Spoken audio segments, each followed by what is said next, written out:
Né dans 4 familles parfaitement banales des temps modernes, c'est-à-dire où des enfants ont les yeux rivés sur leur tablette. L'objectif est d'observer ce qui les poussera à quitter leur écran des yeux, alors qu'autour d'eux, la réalité change. Les parents sont complices de l'expérience. Début modeste avec changement des tableaux au mur, aucune réaction. Plus audacieux, la mère de famille est échangée avec une inconnue portant la même couleur de vêtements. Les enfants ne remarquent toujours rien. Comble de l'indifférence, de faux frères et sœurs, parfaits inconnus eux aussi, s'installent à table sans le moindre détournement de regard de ceux captivés par l'écran. Il faudra attendre la coupure d'Internet au moyen d'un brouilleur pour que les enfants découvrent que le monde réel autour d'eux a changé.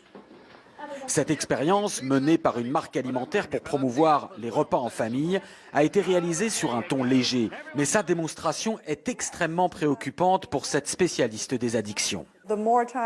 Plus les enfants passent du temps devant les écrans, moins ils regardent directement les autres dans les yeux. Et sans regard direct, on ne lit plus les codes sociaux, donc ils n'apprennent plus à vivre en société. Il y a donc des effets directs sur le cerveau et l'apprentissage, similaires à ce qu'on observe avec n'importe quelle substance addictive, y compris les drogues. Une vraie drogue, le mot est lancé.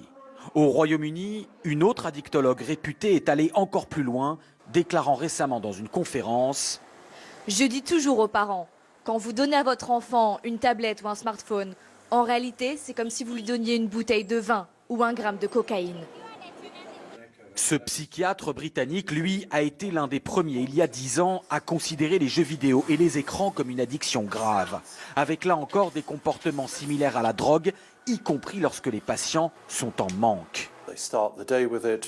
Ils s'y consacrent dès le réveil, repoussent leur toilette, ne prennent pas leur douche ou leur petit déjeuner pour être tout de suite sur les réseaux sociaux.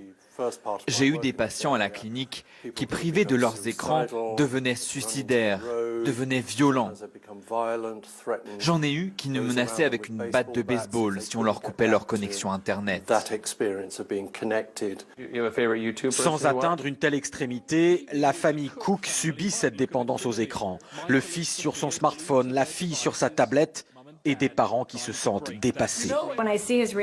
Quand je vois les réactions de mon fils, si on lui enlève son portable, c'est une addiction. On va peut-être devoir faire une intervention. Je plaisante pas, c'est comme un drogué.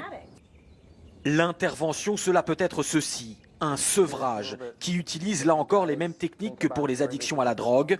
Au Royaume-Uni et aux États-Unis, de nombreuses institutions proposent des cures de désintoxication en pleine forêt. Ce jeune homme est là depuis plusieurs semaines et semble littéralement renaître. Je commence enfin à me dire, va dehors, il y a un monde entier à voir et à explorer. Et quand tu ne fais que fixer ton écran, c'est vraiment malsain. Des cures loin du monde technologique. Dans ce centre, il n'y a qu'un seul téléphone du siècle dernier.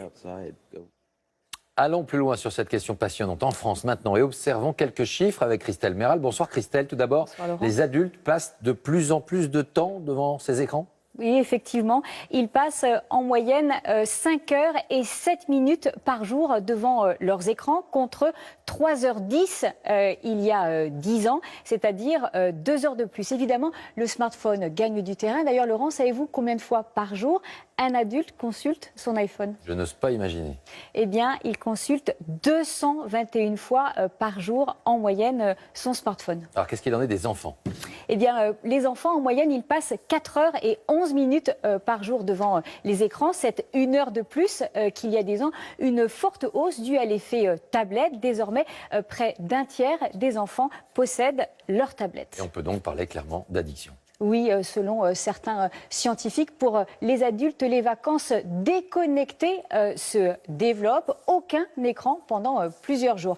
Pour les plus jeunes, en France comme en Angleterre, des hôpitaux proposent des consultations pour leur apprendre à se désintoxiquer. Car ce qui est le plus grave, c'est l'impact sur les enfants. C'est prouvé. La surconsommation d'écran entrave leur développement. Selon une étude, les enfants qui passent 2 heures par jour devant la télévision à l'école primaire ont 2 fois plus de risques de sortir du système scolaire sans diplôme. Merci Christelle, c'est assez clair. On part maintenant pour les États-Unis avec ce que l'on appelle un col